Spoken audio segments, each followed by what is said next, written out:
Hi everyone, my name is Shivani and I'm a regulated Canadian immigration consultant and founder of Zeste Immigration Services Incorporation. Today in this video, we are going to talk about LMIA exempt work permits.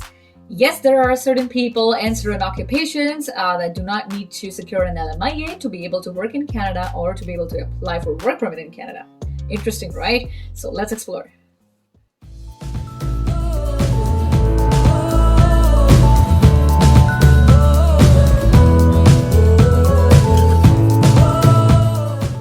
So let's explore.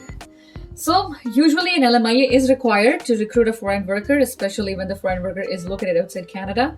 However, there are exemptions. So in certain cases, it may not be necessary for an employer to obtain an LMIA in order to hire a foreign worker. The majority of the LMIA exemptions are managed through the International Mobility Program. Whereas for the LMIA, it's Temporary Foreign Worker Program. So closed LMIA exempt work permits authorize a foreign national to work in a specific position for a specific employer, but they do not need a positive LMIA. Usually, whether or not a closed work permit is an LMIA exempt, it depends on the nature of the job. So let's explore which are these LMIA exempt work permits. Significant benefit. This exemption can be applied if your employer is able to prove that you will bring an important social, cultural, or economic benefit to Canada. For example, technical workers, creative and performing artists, self-employed engineers, etc. Intra-company transferees with specialized knowledge that will contribute to the Canadian economy through their specialized skills and experience.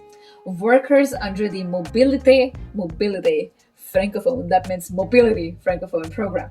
Reciprocal employment. This exemption allows foreign workers the opportunity to work in Canada in specific industries where Canadians have similar opportunities in other countries, for example. So these examples would be professional athletes and coaches working with Canadian teams, professors, guest lecturers, and students participating in exchange programs. Now, entrepreneurs and self-employed can also become eligible for the LMIA exempt work permit. So foreign nationals who want to work for themselves or operate their own business temporarily in Canada need to demonstrate that their business would generate significant economic, social, or cultural benefits for Canadian citizen and permanent residents to be granted an LMIA exemption.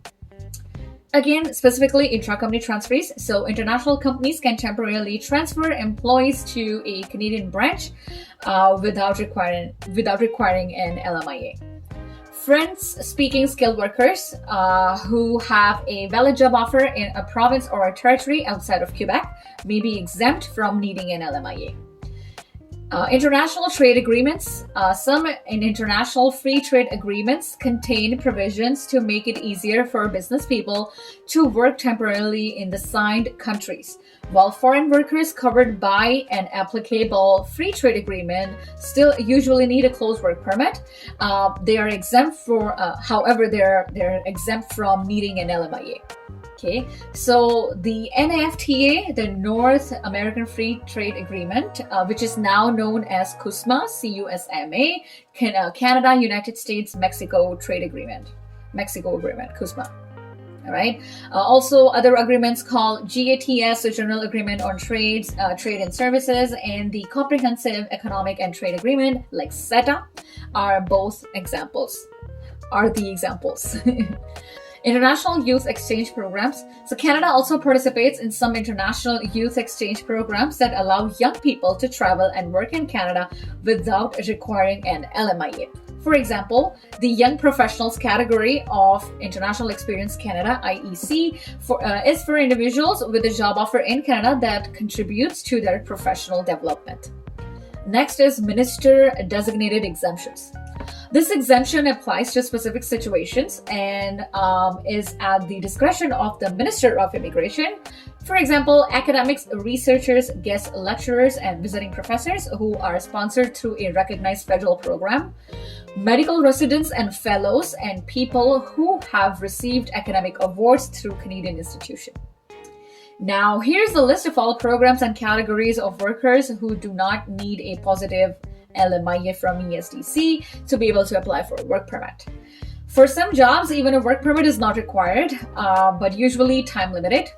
So this is a general overview, and each of the job categories may be subject to additional requirements. So here you go. I hope you are able to see the list on the screen right now.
So I really hope you liked this video. If you did, then please do not forget to like, share, and subscribe. Also hit the bell icon so that you get notified every single time I post a new video. And if you wish to talk about your Canadian immigration options or your immigration case, then feel free to contact us at www.zeste.ca. You can also choose to book a consultation with me using the link given in the description box. So please go ahead and check it out. And yeah, stay tuned. More and more videos are coming on almost every single or each and every Canadian immigration topic. So please stay tuned. Also, I do create short videos, so please go ahead and watch the shorts playlist as well. I hope you're gonna like it because most of the latest updates, it's something that I usually like to post on shorts. I may start creating longer videos for that, but right now you can just, if you wish to stay updated with the latest immigration updates, news, policies, and all that, go ahead and watch the short videos as well. Thank you for your time today. Really appreciate it, and stay tuned. See you soon. Take care.